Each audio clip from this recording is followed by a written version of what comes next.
There are three routes to completing a doctorate at Cranfield School of Management: a part-time PhD, a full-time PhD, and the executive doctorate. The key question that we're always asked at open days or in telephone conversations with potential candidates is, what really is the difference between a PhD and a DBA? My name's David Denyer. I'm Professor of Organisational Change and Director of the PhD programme at Cranfield. I'm joined today by Dr. Emma Parry, the Director of the DBA programme, to address that question. Emma. The first thing that we need to talk about is who does the programmes. So there are some similarities across the programmes and who comes on them. Firstly, we have a very diverse cohort on both programmes, both in terms of where they come from, their background, their experience in terms of industries, sectors and such forth. So that's the same across two programmes. Also, people come to us with a variety of interests in different subjects, practical issues or problems that they want to investigate. And on both the PhD and the DBA, we don't tell people or give people subjects to research. We let them come with their own issues or interests, and then we match them up with faculty so that they can pursue those interests. There are, however, some differences in terms of who does the programmes. So on the PhD, it's very much about people that want to make that transition into academia. So they come to do a PhD programme in order to get some academic experience, learn some academic skills so that they can have an academic career afterwards. On the DBA, it's much more about people that have probably got quite a few years' experience in practice.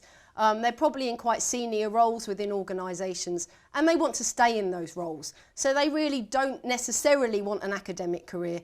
But they want to go back with a new approach to decision making, a new approach to problem solving, and really take a more evidence-based management approach to their everyday jobs. Second thing that we ought to mention is that both of the programmes need to make a contribution to knowledge. And it's also important to say that they're both of equivalent standard. But I think there really is a difference in the emphasis across the two programmes, which is linked to this notion of academic career or continuation in practitioner career. The first one is that the research training, the focus on the PhD programme really is to develop those skills for an academic career. So there will be sessions around writing for publication, there'll be sessions for learning and teaching in higher education. Whereas on the DBA programme, there'll be sessions that much more of a focus on engagement, influence and impact on the business world. The third thing that I think we need to talk about is the structure of both the thesis and the programme.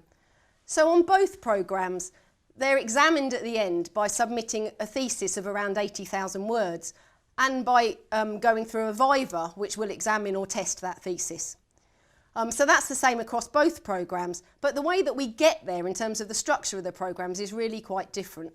So on the PhD, they will submit quite a traditional thesis based on a literature review, research design, results and so on, which is quite an in-depth piece of empirical work. On the DBA, because we know that people that come on the DBA are generally busy practitioners with demanding jobs, we've split up that deliverable into a number of different building blocks, if you like. So they've got some clear milestones throughout the programme to help them to get to the end. The fourth difference between the two programmes really relates to the nature of support that's received by the two different groups.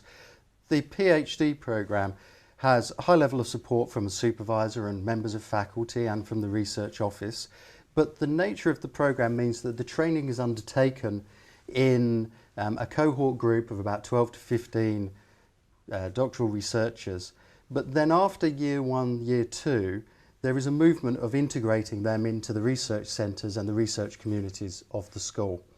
The difference being on the DBA is that you're put with a cohort of about 15 like-minded practitioners and stay with that cohort for the 4 years of the programme. So hopefully that will give you some insight into the differences between the Cranfield DBA and the Cranfield PhD. We understand that there's often an overlap between the two programmes and you might sit right in the middle of that. And if you're still struggling to understand the differences, then please feel free to contact us.